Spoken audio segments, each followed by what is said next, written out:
एक बार देवराज इंद्र की सभा स्वर्गलोक में लगी हुई थी। इसमें दुर्वासा ऋषि भी भाग ले रहे थे।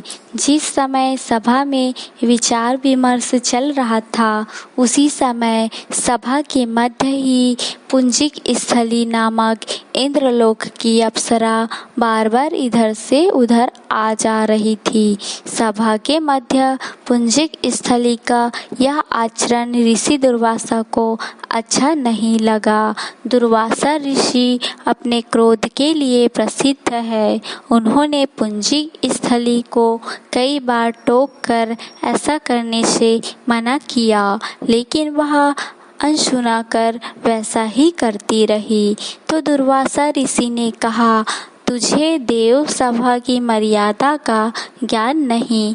तू कैसी देव अप्सरा है जो वानरियों की तरह बार बार आ जाकर सभा में व्यवधान डाल रही है।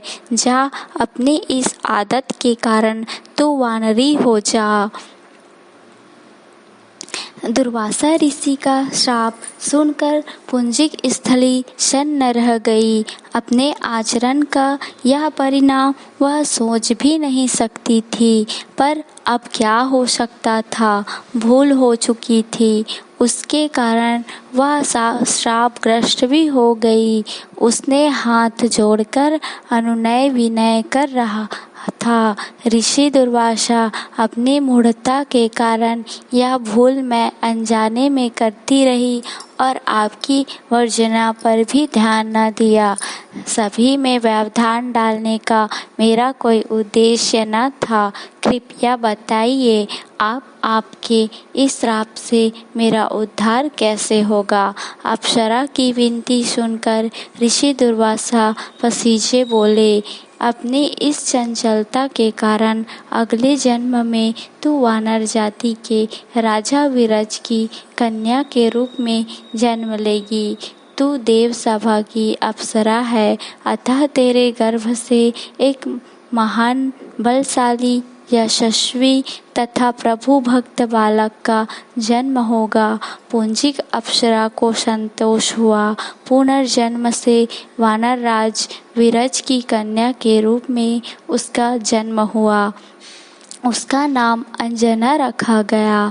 विवाह योग्य होने पर इसका विवाह वानर राज केसरी से हुआ। अंजना केसरी के साथ सुखपूर्वक प्रभास तीर्थ में रहने लगी। इस क्षेत्र में बहुत शांति थी तथा बहुत से ऋषि आश्रम बनाकर यज्ञादि करते रहते थे।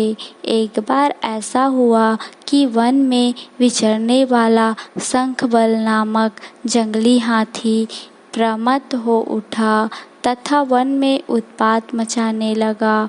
उसने कई आश्रमों को रौंद डाला, यज्ञ वेदियां नष्ट कर दी। उसके भय से भागते हुए अनेक तपस्वी बालक आहत हो गए। कई आश्रम उजड़ गए। कई ऋषि भय के कारण आश्रम छोड़कर चले गए।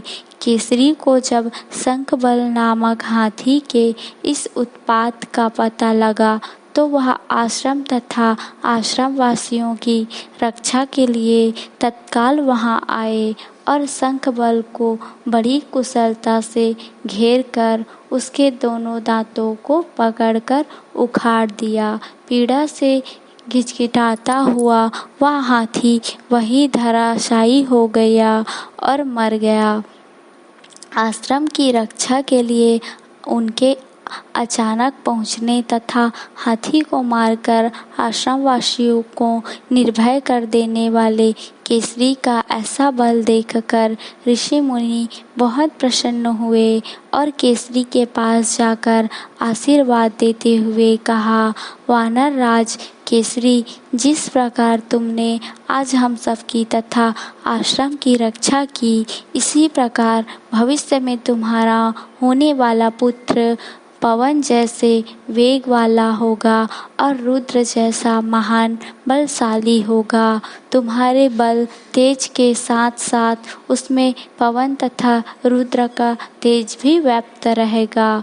केसरी ने कहा, ऋषिवरों, मैंने तो बिना किसी कामना के प्रमथ हाथी को, जो किसी प्रकार वश में नहीं आ रहा था, मारकर आपकी इस यज्ञ भूमि को निर्भय किया।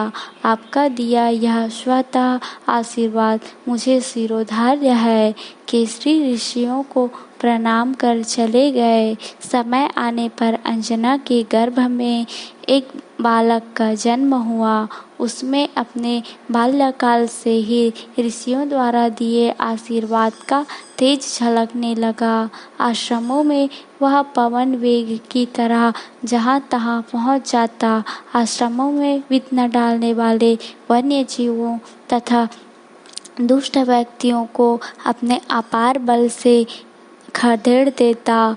अपने इस पराक्रम से वह मदमस्त हो जाता तथा अपने साथियों के साथ वह आश्रमों में क्रीड़ा करने लगता। उसको खेलते से कोई रोकता तो वह उसकी भी तंग करने लगता। बालक तो था ही, उसके बाल कौतुक से जब ऋषियों को असुविधा होने लगी, तब उनके पूजा पाठ और यज्ञ में व्यवधान आने लगा, तो उन्होंने उसके स्वभाव में शांति लेने के लिए आशीर्वाद जैसा श्राप दिया कि तुम अपने बल को हमेशा भूले रहोगे, और जब कोई तुम्हें आवश्यक होने पर तुम्हारे बल की याद दिलाएगा, तब फिर तुम में अपार बल जागृत हो जाएगा। इससे वह बालक शांत स्वभाव का हो गया। केसरी नंदन यह बालक आगे चलकर हनुमान नाम से प्रसिद्ध हुआ। सीता जी की खोज के लिए जब कोई समुद्र पार करने का साहस नहीं कर रहा था और हनुमान भी चुप बैठे थे, तो जामवंत ने हनुमान जी को उनके बल की याद दिलाई थी। तब उन्होंने समुद्र पार कर सीता की खोज की।